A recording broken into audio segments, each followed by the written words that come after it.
ಜನರ ಆರೋಗ್ಯಕ್ಕೆ ಅತಿ ಮುಖ್ಯವಾದದ್ದು ನಿದ್ರೆ. ಆದರೆ ನಿದ್ರೆನೇ ಬರ್ತಾ ಇಲ್ಲ. ಏನು ಮಾಡಲಿ, ಏನು ಮಾಡಲಿ, ಎಷ್ಟೇ ಒತ್ತಿದ್ರೂ ನಿದ್ದೆ ಬರ್ತಾ ಇಲ್ಲ ಅಂತ ಕಂಪ್ಲೇಂಟ್ ಮಾಡಿ. ಅಷ್ಟೇ ಸುಲಭವಾಗಿ ನಿದ್ದೆ ಬರುವಾಗ ಅದಕ್ಕೆ ನೀವು ಇನ್ನೂ ಸ್ವಲ್ಪ ಕೆಲವು ವಿಚಾರಗಳನ್ನು ತಿಳ್ಕೊಂಡಿರಬೇಕು. ನಿದ್ದೆ ಬರಲು ಬೇಗನೆ ನಿದ್ದೆ ಹತ್ತಬೇಕಾದ್ರೆ ಕೆಲವು ವಿಚಾರಗಳನ್ನು ನಾನು ಹೇಳ್ತೀನಿ. ಇದು ನಮ್ಮಲ್ಲ, ಜಪಾನ್ನವರು, ಅವರು ಶ್ರಮಪಟ್ಟು ಕೆಲಸ ಮಾಡುವಂಥ ಜನಗಳು. ಅವರು ಬೇಗ ನಿದ್ದೆ ಮಾಡಲು ಕೆಲವು ಟ್ರಿಕ್ಗಳನ್ನು ಬಳಸುತ್ತಾರೆ. ಆ ಟ್ರಿಕ್ಗಳನ್ನು ಇವತ್ತು ನಿಮ್ಮ ಜೊತೆ ಹಂಚಿಕೊಳ್ಳುತ್ತಿದ್ದೇನೆ.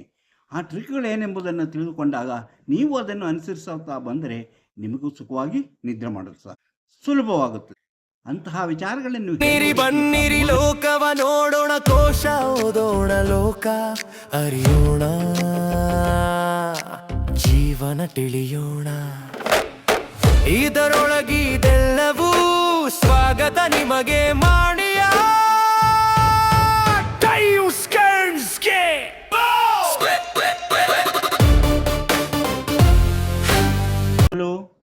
ಎಲ್ಲರಿಗೂ ನಮಸ್ಕಾರ.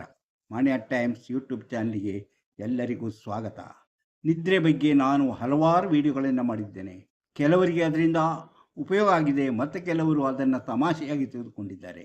ಅದು ಏನೇ ಇರಲಿ, ಎಲ್ಲರನ್ನೂ ತೃಪ್ತಿಪಡಿಸಲು ಸಾಧ್ಯವಿಲ್ಲಲ್ಲ. ಇದರಿಂದ ಅನುಕೂಲ ಪಡೆದವರ ಬಗ್ಗೆ ಅವರಿಗೂ ನಾನು ಧನ್ಯವಾದ ಹೇಳ್ತೇನೆ. ಇದರ ಬಗ್ಗೆ ಟೀಕೆ ಮಾಡುವವರಿಗೂ ಧನ್ಯವಾದ ಹೇಳ್ತೇನೆ. ಅದು ಅವರವರ ಭಾವನೆಗಳು, ಅವರವರ ಅನಿಸಿಕೆಗಳನ್ನು ಅವರು ಬರೆಯಬಹುದು. ನಿಮಗೆ ಏನಾದರೂ ಇದರ ಬಗ್ಗೆ ಸಂಶಯ ಇದ್ದರೆ ಅದರ ಬಗ್ಗೆ ನಾನು ಉತ್ತರ ಕೊಡುತ್ತೇನೆ. ಆದರೆ ನೀವು ಸುಮ್ಮನೆ ಟೀಕೆ ಮಾಡಿ ಏನು ಉಪಯೋಗ ಇಲ್ಲ. ಟೀಕೆ ಮಾಡುವಾಗ ಅದರಲ್ಲಿರುವ ದೋಷವನ್ನು ಸಹ ತೋರಿಸ್ಕೊಟ್ರೆ ಒಳ್ಳೆಯದು. ಇವತ್ತು ನಾನು ಅಂತೆಯೇ ಮತ್ತೆ ಒಂದು ನಿದ್ರೆಯ ಬಗ್ಗೆ. ಇದು ಜಪಾನ್ನವರು ಶ್ರಮಪಟ್ಟು ಕೆಲಸ ಮಾಡುವಂತಹ ವ್ಯಕ್ತಿಗಳು ಯಾವ ರೀತಿ ನಿದ್ರೆ ಮಾಡಲು ಏನೇನು ವ್ಯವಸ್ಥೆ ಮಾಡಿಕೊಂಡಿರುತ್ತಾರೆ ಎಂಬುದನ್ನು ನಾವು ತಿಳ್ಕೊಳ್ಳೋಣ. ಅಂತಹ ವ್ಯವಸ್ಥೆಗಳಿಂದ ಜನಗಳಿಗೆ ಬೇಗನೆ ನಿದ್ದೆ ಬರುತ್ತದೆ ಎಂಬುದು ಆ ಜನರ ಅನುಭವದ ಮಾತು. ಅಂತಹ ವಿಚಾರಗಳನ್ನು ನೀವು ತಿಳಿದುಕೊಂಡು ಅದನ್ನು ನೀವು ಅನುಸರಿಸುತ್ತಾ ಬಂದಾಗ ಜೀವನದಲ್ಲಿ ನೀವು ಸಹ ಸುಖವಾಗಿ ನಿದ್ರೆ ಮಾಡಲು ಸಾಧ್ಯವಾಗುತ್ತೆ. ಇಂತಹ ವಿಚಾರಗಳನ್ನು ಹೊತ್ತು ಬರುತ್ತಿರುವಂತಹ ಮಾಣಿಯ ಟೈಮ್ಸ್ ಯೂಟ್ಯೂಬ್ ಚಾನಲನ್ನು ನೀವು ಇನ್ನೂ ಸಬ್ಸ್ಕ್ರೈಬ್ ಮಾಡಿಲ್ಲವಾದರೆ ಈಗಲೇ ಕೆಳಗೆ ಕಾಣುವ ಸಬ್ಸ್ಕ್ರೈಬ್ ಎಂದು ಬರೆದಿರುವಲ್ಲಿ ಒಮ್ಮೆ ಕ್ಲಿಕ್ ಮಾಡಿ ಸಾಕು, ನೀವು ಸಬ್ಸ್ಕ್ರೈಬ್ ಆಗ್ತೀರಿ. ಅದೇ ರೀತಿ ಪಕ್ಕದಲ್ಲಿ ಕಾಣುವ ಗಂಟೆಯ ಚಿಹ್ನೆಯನ್ನು ಒಮ್ಮೆ ಕ್ಲಿಕ್ ಮಾಡಿದರೆ ಮಾಣಿಯ ಟೈಮ್ಸ್ ಯೂಟ್ಯೂಬ್ ಚಾನಲ್ ಯಾವುದೇ ಹೊಸ ವಿಡಿಯೋ ಅಪ್ಲೋಡ್ ಆದ ಕೂಡಲೇ ನಿಮ್ಮ ಮೊಬೈಲ್ಗೆ ನೋಟಿಫಿಕೇಶನ್ ಬರುವುದರಿಂದ ನೀವು ಎಲ್ಲ ವಿಡಿಯೋಗಳನ್ನು ನೋಡಿ ಹೆಚ್ಚು ಹೆಚ್ಚು ವಿಷಯಗಳನ್ನು ತಿಳಿದುಕೊಳ್ಳಲು ಸಾಧ್ಯವಾಗುತ್ತದೆ. ಒಂದು ವಿಡಿಯೋವನ್ನು ಆರಂಭದಿಂದ ಕೊನೆಯವರೆಗೂ ನೋಡಿ, ಲೈಕ್ ಮಾಡಿ, ಶೇರ್ ಮಾಡಿ, ಪ್ರೋತ್ಸಾಹ ಕೊಡಿ. ಹಾಗೆಯೇ ನೀವು ಇಂತಹ ವಿಚಾರಗಳಲ್ಲಿ ಆಸಕ್ತಿ ಇದ್ದರೆ, ಇಂಥ ವಿಷಯ ಹೆಚ್ಚಾಗಿ ತಿಳಿಯಬೇಕಂದ್ರೆ ಅದರ ಬಗ್ಗೆಯನ್ನು ನೀವು ಇದರಲ್ಲಿ ಬರಿಬೋದು. ಈಗ ನಿದ್ರೆ ಬರಬೇಕು. ನನಗೆ ಎಷ್ಟೋ ಕೆಲಸ ಮಾಡಿ ಬಂದರೂ ಮಾನಸಿಕವಾಗಿ ನಾವು ಚಿಂತೆಯಲ್ಲಿರುತ್ತೇನೆ. ಆ ಚಿಂತೆಯಿಂದ ನನಗೆ ಹೊರಗೆ ಬರೋಕ್ಕಾಗ್ತಾ ಇಲ್ಲ. ಆದರೂ ನಿದ್ದೆ ಬರ್ತಾ ಇಲ್ಲ. ಆದಷ್ಟು ನಾನು ನಿದ್ರೆ ಮಾಡಲು ಪ್ರಯತ್ನ ಪಡುತ್ತೇನೆ. ಹಾಗೂ ಹೀಗೂ ಹೊರಳಾಡಿ ಮಲಗಿದೆ, ನಿದ್ದೆ ಬರ್ತಾ ಇಲ್ಲ. ಏನು ಮಾಡಲಿ, ಅದಕ್ಕೇನು ಕಾರಣ ಎಂಬುದನ್ನು ನಾವು ತಿಳ್ಕೋಬೇಕು. ಆದರೆ ಕಾರಣ ಮಾತ್ರ ತಿಳ್ಕೊಂಡ್ರೆ ಸಾಲದಲ್ಲ, ನಮಗೆ ನಿದ್ದೆನೂ ಬರಬೇಕು. ನಿದ್ರೆ ಮಾಡೋಕ್ಕೆ ಏನು ಮಾಡಬೇಕು? ಜಪಾನಿನವರ ನಿದ್ರೆಯ ವಿಧಾನವನ್ನು ನಾವು ಇಲ್ಲಿ ಸ್ವಲ್ಪ ಹೇಳುತ್ತೇವೆ. ಅವರು ತಮಗೆ ನಿದ್ರೆ ಬೇಕಾದರೆ ಅವರು ತನ್ನ ರೂಮನ್ನು ಸರಿಯಾಗಿ ವ್ಯವಸ್ಥೆ ಮಾಡ್ಕೊಂಡಿರ್ತಾರೆ, ಶುಚಿಯಾಗಿ ಇರುವಂತೆ ನೋಡಿ. ಹಾಗೆಯೇ ಅದರಲ್ಲಿ ಬರುವಂತಹ ತಾಪಮಾನ, ಈಗ ಹೊರಗಿನ ತಾಪಮಾನಕ್ಕೂ ನಾವು ಮಾಡ್ತಾ ಇದ್ದಂತಹ ಕೆಲಸ ಮಾಡ್ತಿದ್ದ ತಾಪಮಾನಕ್ಕೂ ಈ ರೂಮಿನ ತಾಪಮಾನಕ್ಕೂ ಸುಮಾರು 1-2-3 ಸೆಲ್ಸಿಯಸ್ ಅಷ್ಟು ಕಡಿಮೆ ತಾಪಮಾನದಲ್ಲಿ ಇರಬೇಕು. ಕಡಿಮೆ ತಾಪಮಾನ ಅಂದರೆ ಹೇಗೆ? ಎ ಸಿ ಇದ್ದವರಾದರೆ ಎ ಸಿಯಲ್ಲಿ ಅಡ್ಜಸ್ಟ್ ಮಾಡಿಕೊಂಡು ಇಟ್ಕೊಂಡಿರ್ಬೋದು. ಫ್ಯಾನ್ ಇದ್ದವರು ಫ್ಯಾನ್ನಲ್ಲಿ ಹಾಕ್ಕೊಂಡಿರ್ಬೋದು. ಹೆಚ್ಚು ಕಡಿಮೆ ಆಗಿ ಫ್ಯಾನ್ ಅಥವಾ ಕಿಟಿಕಿಯನ್ನು ತೆರೆದಿರ್ಬೋದು. ಹೀಗೆ ಹಲವು ವಿಧದಲ್ಲಿ ರೂಮಿನ ಮಲಗುವ ಕೋಣೆ ಅಂದರೆ ಶಯ್ಯ ಮಾಡುವಂಥದ್ದು, ಮಲಗುವಂತಹ ಕೋಣೆಯಲ್ಲಿ, ಬೆಡ್ರೂಮಿನಲ್ಲಿ ಅದರ ತಾಪಮಾನವನ್ನು ನಾವು ಅಡ್ಜಸ್ಟ್ ಮಾಡಿ ನಮಗೆ ಎಷ್ಟು ಬೇಕೋ ಅಷ್ಟಕ್ಕೆ ಇಡಬೇಕಾಗುತ್ತೆ. ಈಗ ಯಾರಿಗೆ ಎ ಸಿ ಇಲ್ವೋ, ಏರ್ ಕೂಲರ್ ಇಲ್ವೋ ಅಂಥವ್ರು ಏನು ಮಾಡಬೇಕು? ಮಲಗುವುದಕ್ಕಿಂತ ಕೆಲವೇ ಒಂದು ಅರ್ಧ ಗಂಟೆನ 1 ಗಂಟೆ ಮೊದಲೇ ರೂಮಿನಲ್ಲಿ ಫ್ಯಾನ್ ಹಾಕಬೇಕು. ಫ್ಯಾನ್ ಹಾಕಿ ಆ ರೂಮಿನ ತಾಪಮಾನವನ್ನು ಕಡಿಮೆ ಮಾಡಿಕೊಳ್ಳಬೇಕು. ಹಾಗೆ ಕಡಿಮೆ ಮಾಡ್ಕೊಂಡ್ಮೇಲೆ ನೀವು ಮಲಗ್ಬೋದು. ಇನ್ನು ಕೆಲವರು ಅದೇ ಇರುವುದಿಲ್ಲ, ಯಾವುದು ಫ್ಯಾನೂ ಇಲ್ಲ ಅನ್ನೋದು. ಕಿಟಕಿಗಳನ್ನು ಬಿಚ್ಚಾಕಿ ಮಲಗುವುದಕ್ಕಿಂತ ಒಂದು ಗಂಟೆ ಮೊದಲು ಕಿಟಕಿಗಳನ್ನೆಲ್ಲ ಓಪನ್ ಮಾಡಿಡಿ. ಹೊರಗಿನ ಗಾಳಿ ಬಂದು ರೂಮಿನ ತಾಪಮಾನವು ಕಡಿಮೆ ಆಗುತ್ತೆ. ಹೀಗೆ ನಾವು ಹಲವು ವಿಧದಲ್ಲಿ ನಮ್ಮ ಮಲಗುವ ಕೋಣೆಯ ತಾಪಮಾನವನ್ನು ಕಡಿಮೆ ಮಾಡಲು ಸಾಧ್ಯ. ಹಾಗೆ ಕಡಿಮೆ ಮಾಡಿಟ್ಟುಕೊಂಡು ನಾವು ಸುಖವಾಗಿ ಮಲಗಿದರೆ ಸುಖವಾಗಿ ನಿದ್ರೆ ಬರುತ್ತದೆ. ಇದು ಜಪಾನ್ನವರು ಮಾಡುವಂಥ ಏನೆಂದರೆ, ಮೊದಲನೇದಾಗಿ ನಾವು ರೂಮನ್ನು ಸ್ವಚ್ಛವಾಗಿ ಇಟ್ಕೋಬೇಕು. ಆ ರೂಮಲ್ಲಿ ಎಲ್ಲವೂ ಸರಿಯಾಗಿರಬೇಕು. ಹಾಗೆ ತಾಪಮಾನ ನಮ್ಮ ನಿದ್ರೆಗೆ ನಮಗೆ ಇರುಸು ಮುರುಸು ಆಗದಿರುವಂಥ ರೀತಿಯಲ್ಲಿರುವ ತಾಪಮಾನ ಇರಬೇಕು. ಅಂದರೆ ತಾಪಮಾನದಿಂದ ನಾವು ಸೆಕೆಯಿಂದ ನಾವು ನಳುತ್ತಾ ಇದ್ದರೆ ನಿದ್ದೆ ಬರೋದಿಲ್ಲ. ತಾಪವಾಗಿದ್ದರೆ ಅಂದರೆ ಸ್ವಲ್ಪ ತಂಪಾಗಿದ್ದರೆ, ನಮ್ಮ ದೇಹಕ್ಕೆ ಎಷ್ಟು ಬೇಕೋ ಅಷ್ಟು ತಂಪಾಗಿದ್ದರೆ ಸುಖವಾಗಿ ನಿದ್ದೆ ಮಾಡಲು ಸಾಧ್ಯವಾಗುತ್ತದೆ. ಇನ್ನು ಎರಡನೇದಾಗಿ ನಾವು ಹೇಳಬೇಕಾಗಿದ್ದು ಏನು? ನಾವು ಮಲಗುವ ಹಾಸಿಗೆ. ಮಲಗುವ ಹಾಸಿಗೆ ಈಗ ಬಂದಿದೆ ಭಾಳ ಮೆತ್ತಗಿರುವಂಥ ಹಾಸಿಗೆ, ಅಂದರೆ ಮುಟ್ಟಿದರೆ ಅಂತ ಸ್ಪ್ರಿಂಗ್ ಆಕ್ಷನ್ ಇರುವಂಥ ಇದೆಲ್ಲವೂ ನಾವು ಬಳಸ್ತಾ ಬಂದಾಗ ನಮಗೆ ಮೈಯಲ್ಲಿ ಅದು ಅಷ್ಟು ಸುಖವಾಗಿ ಅನಿಸುವುದಿಲ್ಲ. ಮಲಗೋತಿ ಹಿತವಾಗಿರುತ್ತೆ, ಆದರೆ ನಿದ್ರೆ ಬರೋಕ್ಕೆ ಅದು ಅನುಕೂಲಕರವಲ್ಲ. ಆದುದರಿಂದ ಹೆಚ್ಚು ಮೆತ್ತಗಿರದ ಅಥವಾ ಹೆಚ್ಚು ಒರಟಾಗಿರದಂತಹ ಒಂದು ರೀತಿಯಲ್ಲಿ ಅಂತಹ ಬೆಡ್ಡನ್ನು ನಾವು ಉಪಯೋಗಿಸಬೇಕು. ಹಾಸಿಗೆ ಯಾವಾಗಲೂ ಅತಿಯಾಗಿ ಮೆತ್ತಗಿರಬಾರದು ಅಥವಾ ಒರಟಾಗಿರಬಾರ್ದು. ಒಂದು ಮಿತವಾದಂಥ ರೀತಿಯಲ್ಲಿದ್ದಾಗ ಆ ಬೆಡ್ನಲ್ಲಿ ಮಲಗಿದಾಗ ನಿದ್ದೆ ಬರುತ್ತೆ. ಹೆಚ್ಚು ಜನಕ್ಕೆ ಇಂಥ ಮೆತ್ತಗಿರುವಂತಹ ಈಗ ಆಧುನಿಕ ಕಾಲದ ಕೆಲವು ಹಾಸಿಗೆಗಳು ಸರಿಯಾಗಿ ನಿದ್ದೆಯನ್ನು ತರಿಸುವುದಿಲ್ಲ. ಅವರಿಗೆ ಸ್ವಲ್ಪ ಹೊತ್ತು ಮಲಗಿದ ಮೇಲೆ ಏನೋ ಇರುಸು ಮುರುಸು, ಆ ಕಡೆಯಿಂದ ಜಾರುತ್ತೆ ಈ ಕಡೆಯಿಂದ ಜಾರುತ್ತೆ. ಅಂತಹ ಹಾಸಿಗೆಗಳಲ್ಲಿ ಮಲಗುವುದರಿಂದ ಸುಖವಾಗಿ ನಿದ್ರೆ ಮಾಡಲು ಅದು ಸಾಧ್ಯವಾಗುವುದಿಲ್ಲ. ಅದಕ್ಕೇನು ಮಾಡಬೇಕು? ಅದಕ್ಕೆ ನಾವು ಮಾಡಬೇಕಾಗಿದ್ದು, ನಮ್ಮ ಹಾಸಿಗೆ ಯಾವಾಗಲೂ ಒಂದು ಮಧ್ಯಮ ವರ್ಗ, ಅಂದರೆ ಹೆಚ್ಚು ಸ್ಮೂತ್ ಆಗಿರಬಾರ್ದು ಅಥವಾ ಹೆಚ್ಚು ರಫ್ ಆಗಿರಬಾರ್ದು. ಸುಖವಾಗಿರುವಂತಹ ಹಾಸಿಗೆಯನ್ನೇ ನಾವು ಬಳಸಬೇಕು. ಹಾಸಿಗೆ ಯಾವಾಗಲೂ ಧೂಳು ಇರದಂತೆ ನೋಡ್ಕೋಬೇಕು. ಧೂಳು ಇಲ್ಲದಿದ್ದಕ್ಕೆ ಅದನ್ನು ಕ್ಲೀನ್ ಮಾಡಿ ಇಟ್ಟಿರಬೇಕು. ಅಂತಹ ವ್ಯವಸ್ಥೆಯಲ್ಲಿ ಅಂತಹ ಹಾಸಿಗೆಯಲ್ಲಿ ಮಲಗಿದಾಗ ಈ ತಾಪಮಾನವನ್ನು ನಮ್ಮ ದೇಹಕ್ಕಿಂತ ನಮಗೆ ಬೇಕಾದ ರೀತಿಯಲ್ಲಿ ಅಡ್ಜಸ್ಟ್ ಮಾಡಿಬಿಟ್ಟು ಇಂತಹ ಹಾಸಿಗೆಯಲ್ಲಿ ಮಲಗುವುದರಿಂದ ನಿದ್ದೆ ಬೇಗ ಬರುತ್ತದೆ. ಇನ್ನು ಅದಾದಮೇಲೆ ಅಲ್ಲಿಗೆ ಮಾತ್ರ ಸಾಲದು, ತಲೆದಿಂಬು, ಪಿಲ್ಲೋ. ತಲೆದಿಂಬನ್ನು ನಾವು ನಮಗೆ ಸರಿ ಹೊಂದುವಂಥ ತಲೆದಿಂಬನ್ನು ನಾವು ಇಡಬೇಕು. ಅದನ್ನು ಹಲವಾರು ತಲೆದಿಂಬುಗಳನ್ನು ಇಟ್ಟು ಬದಲಿಸಿ ನೋಡಿ, ಎಷ್ಟು ಎತ್ತರಕ್ಕೆ, ಯಾವ ಹೈಟಿಗೆ ನಮ್ಮ ತಲೆ ಇಟ್ಟರೆ ನಮಗೆ ಸರಿಯಾಗಿ ಅನಿಸುತ್ತದೆ, ಯಾವ ರೀತಿಯಲ್ಲಿದ್ದಾಗ ನಮಗೆ ನಿದ್ದೆ ಬರಲು ಸಾಧ್ಯ ಎಂಬುದನ್ನು ನಾವು ನೋಡಿ ತಿಳ್ಕೊಳ್ಬೇಕು, ಅನುಭವದಿಂದ ತಿಳ್ಕೊಬೇಕು. ಒಂಥರ ಹೇಳುವುದು, ನಮಗೆ ಮಲಗುವಾಗ ತಲೆದಿಂಬನ್ನು ಇಡದೆ ಮಲಗುವುದು ಒಳ್ಳೆಯದು. ಯಾಕಂದರೆ ಕೆಲವರು ಬಹಳ ಎತ್ತರಕ್ಕೆ 2-3 ದಿಂಬನ್ನು ಏರಿಸಿಟ್ಟು ಅದರ ಮೇಲೆ ತಲೆ ಇಟ್ಟು ಮಲಗುತ್ತಾರೆ. ಅದು ಕುತ್ತಿಗೆ ನೋವು ಸಾಧ್ಯತೆ ಇದೆ. ಅದು ಸಾಮಾನ್ಯವಾಗಿ ಕಂಡುಬರುವಂಥ ಒಂದು ಸಮಸ್ಯೆ, ಕುತ್ತಿಗೆ ನೋವು. ಆ ಕುತ್ತಿಗೆ ನೋವು ಬರದೇ ಇರಬೇಕಾದ್ರೆ ನಮ್ಮ ಮಲಗುವಿಕೆ ನಮಗೆ ಹಿತವಾಗಿ ತೋರುವಂತಹ ಹೈಟಲ್ಲಿ, ಅಂದರೆ ಕಡಿಮೆ ಹೈಟಲ್ಲಿ ದಿಂಬನ್ನು ಇಟ್ಟು ಅತಿ ಮೆತ್ತಗೆ ಇರಬಾರ್ದು ಅಥವಾ ಒರಟಾಗಿರಬಾರ್ದು. ನಮ್ಮ ಹಾಸಿಗೆ ಹೇಳಿದಾಗೆ ಹಾಸಿಗೆ ರೀತಿಯಲ್ಲೂ ಇದು ಅಂತಹ ಒಂದು ರೀತಿಯ ತಲೆದಿಂಬನ್ನು, ಅಂದರೆ ಪಿಲ್ಲೋಸನ್ನು ನಾವು ತಲೆಗೆ ಇಟ್ಟು ಮಲಗುವುದರಿಂದ ಹಿತವೆನಿಸುತ್ತದೆ.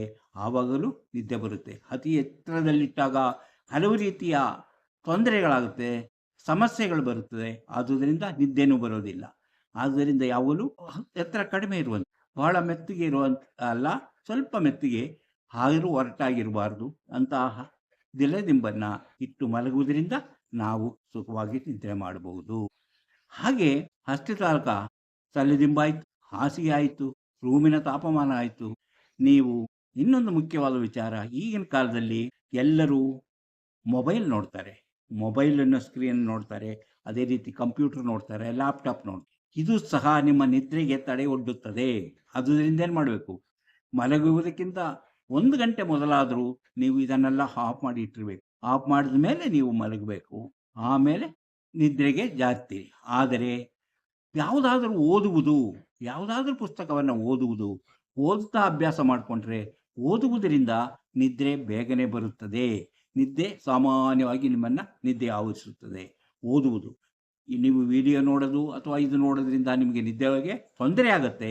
ಪುಸ್ತಕ ಓದುವುದರಿಂದ ನಿಮಗೆ ನಿದ್ರೆಗೆ ಅನುಕೂಲವಾಗುತ್ತೆ. ಅದಕ್ಕೆ ಕೆಲವರು ಹೇಳ್ತಾರೆ, ನನಗೆ ಹಾಡು ಕೇಳಿದರೆ ನಿದ್ದೆ ಬರುತ್ತದೆ. ಮಿತವಾದ ಸಂಗೀತ ಕೇಳ್ತಾನೋ ಇಟ್ಕೊಂಡು ನೀವು ನಿದ್ರೆಗೆ ಜಾರಬಹುದು. ಅಡ್ಜಸ್ಟ್ ಮಾಡಿಕೊಂಡು ಎಷ್ಟೊತ್ತಿಗೆ ಅದು ಆಫ್ ಆಗಬೇಕು ಅನ್ನೋದನ್ನು ಅಡ್ಜಸ್ಟ್ ಮಾಡಿಕೊಂಡು ನೀವು ಹಾಡು ಮಾತ್ರ ವಿಡಿಯೋ ನೋಡುವ ಹಾಡನ್ನು ಕೇಳುತ್ತಾ ಇದ್ದರೆ ನಿದ್ರೆ ಬರುತ್ತದೆ. ಹೀಗೆ ಇದು ಈ ರೀತಿಯಲ್ಲಿ ನಾವು ನಿದ್ರೆ ಮಾಡೋಕ್ಕೆ ಅನುಕೂಲ ಮಾಡಿಕೊಳ್ಬೋದು.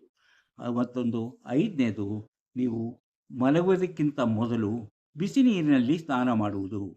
ಬಿಸಿ ನೀರಿನಲ್ಲಿ ಸ್ನಾನ ಮಾಡಬೇಕು. ಬಿಸಿ ನೀರಿನಲ್ಲಿ ಸ್ನಾನ ಮಾಡುವುದರಿಂದ ನಿಮ್ಮ ದೇಹಕ್ಕೆ ಹಿತವಾಗುತ್ತೆ. ನೀವು ಕೆಲವರು ಕೇಳ್ಬೋದು, ಮಲಗೊತ್ತಿಗೆ ಬಿಸಿ ನೀರಲ್ಲಿ ಸ್ನಾನ ಮಾಡಿದ್ರೆ ನಿದ್ದೆ ಹೆಂಗೆ ಬರುತ್ತಂತ. ಹಾಗೂ ನಿಮ್ಮ ದೇಹದ ತಾಪಮಾನವನ್ನು ಅದು ನಿಯಂತ್ರಿಸುತ್ತದೆ. ನೀವು ಹೊರಗಿಂದ ಹೋದಾಗ ಆ ಬೆಚ್ಚಗೆ ಅಂದರೆ ತುಂಬ ಕುದಿಯುತ್ತಿರುವ ನೀರಲ್ಲ, ಅಥವಾ ಅತಿ ಬೆಚ್ಚಗೆ ಇರುವಂಥ ನೀರಲ್ಲ, ನಮ್ಮ ಮೈಗೆ ಎಷ್ಟು ಸಾಕಾಗುತ್ತೋ ಅಷ್ಟು, ಚಳಿ ಇಲ್ಲದೆ ಇರುವಂಥ ಅಷ್ಟೇ ಅಂತಹ ನೀರಲ್ಲಿ, ಅಂದರೆ ಉಗುರು ಬೆಚ್ಚನ ನೀರಿನಲ್ಲಿ ಸ್ನಾನ ಮಾಡುವುದರಿಂದ ದೇಹದ ತಾಪಮಾನ ಕಡಿಮೆಯಾಗಿ ನಾವು ಮಲಗಕ್ಕೆ ಹೋಗುವಾಗ ಆ ರೂಮಿನ ತಾಪಮಾನಕ್ಕೆ ಸರಿ ಹೊಂದುವಂತೆ ಆಗುತ್ತದೆ. ಇದರಿಂದ ನಮಗೆ ನಿದ್ರೆ ಬೇಗ ಬರುತ್ತೆ. ಹೀಗೆ ನಾವು ಈ ಕ್ರಮಗಳನ್ನು ಅನುಸರಿಸ ಬಂದರೆ, ಅಂದರೆ ಇದು ಮೊದಲೇ ಹೇಳಿದೆ ನಾನು, ಇದು ಜಪಾನ್ನವರು ಅನುಸರಿಸುತ್ತಾ ಬಂದಂತಹ ಒಂದು ನಿದ್ರೆಗೆ ಇರುವಂತಹ ಸಾಮಾನ್ಯ ಸರಳವಾದಂತಹ ವಿಧಾನ. ಈಗ ಅದಲ್ಲದೆ ಈಗ ಹಲವು ರೀತಿಯಲ್ಲಿ ನಾವು ಆ್ಯಕ್ಟಿವ್ ಪ್ರೆಷರಲ್ಲಿ ಹೇಳಿದ್ವಿ, ಪಾಯಿಂಟ್ಗಳನ್ನ ಹೇಳ್ತೀವಿ. ಆ ಪಾಯಿಂಟ್ಗಳಿಂದ ಒತ್ತುವುದರಿಂದಲೂ ನಿದ್ದೆಗೆ ಬರುತ್ತದೆ. ಅಂತಹ ಪಾಯಿಂಟ್ಗಳನ್ನು ನೀವು ಒತ್ತುವುದು. ಆದರೆ ನಿಮಗೆ ಸರಿಯಾದ ರೀತಿಯಲ್ಲಿ ನಿದ್ರೆ ಮಾಡಲು ಅನುಕೂಲವಾಗಬೇಕಂದ್ರೆ ನೀವು ಮೊದಲು ಮಾಡಬೇಕಾಗಿದ್ದೇನು, ಈ ರೀತಿಯ ವ್ಯವಸ್ಥೆಗಳನ್ನು ಮಾಡ್ಕೋಬೇಕು. ಜಪಾನ್ನವರು ಶ್ರಮಪಟ್ಟು ಕೆಲಸ ಮಾಡ್ತಾರೆ, ಅವರು ಕಷ್ಟಪಟ್ಟು ಕೆಲಸ ಮಾಡ್ತಾರೆ. ಅವರಿಗೆ 4 ಗಂಟೆ ನಿದ್ದೆ ಆದರೂ ಸಾಕು ಅಂತಾರೆ. ಅಂದರೆ ಅವರಿಗೆ ಹೆಚ್ಚು ಹೊತ್ತು ನಿದ್ದೆ ಮಾಡಿ ಅಭ್ಯಾಸ ಇರೋದಿಲ್ಲ. ಯಾಕಂದರೆ ಜಪಾನ್ನವರು ನೋಡು ಶ್ರಮಪಟ್ಟು ಕೆಲಸ ಮಾಡುವಂತಹ ಜನರು. ಅವರಿಗೆ ಅಂತಹ ವ್ಯವಸ್ಥೆ ಇರೋದರಿಂದ ಅವರು ಹೆಚ್ಚು ಹೊತ್ತು ನಿದ್ದೆ ಮಾಡಲ್ಲ. ಸರಿಯಾದ ನಿದ್ದೆ, ಒಂದು 4 ಗಂಟೆ ಗಾಢವಾದ ನಿದ್ದೆ ಇದ್ದರೆ ಅವರಿಗೆ ಮತ್ತೆ ಕೆಲಸ ಮಾಡಲು ಉತ್ಸಾಹ ಬರುತ್ತದೆ.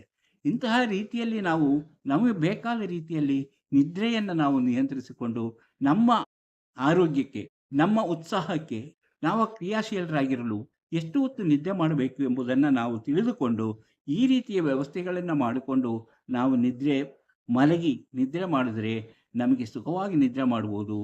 ನಮಗೆ ಎಷ್ಟು ಹೊತ್ತು ನಿದ್ದೆ ಬೇಕೋ ಅಷ್ಟು ಹೊತ್ತು ನಿದ್ದೆಯನ್ನು ಮಾಡಲು ಇದರಿಂದ ಸಾಧ್ಯವಾಗುತ್ತೆ. ಅಂದರೆ ನಿದ್ರೆಗೆ ನಾವು ಬೇರೆ ಔಷಧಿಗಳಿಗೆ ತಗೊಳ್ಳೋದಕ್ಕಿಂತನೂ ಇಂತಹ ವ್ಯವಸ್ಥೆಯಿಂದ ಸರಳವಾದ ರೀತಿಯಲ್ಲಿ ಮಾಡುವುದರಿಂದ ನಾವು ಸುಖವಾಗಿ ನಿದ್ರೆ ಮಾಡುವುದು.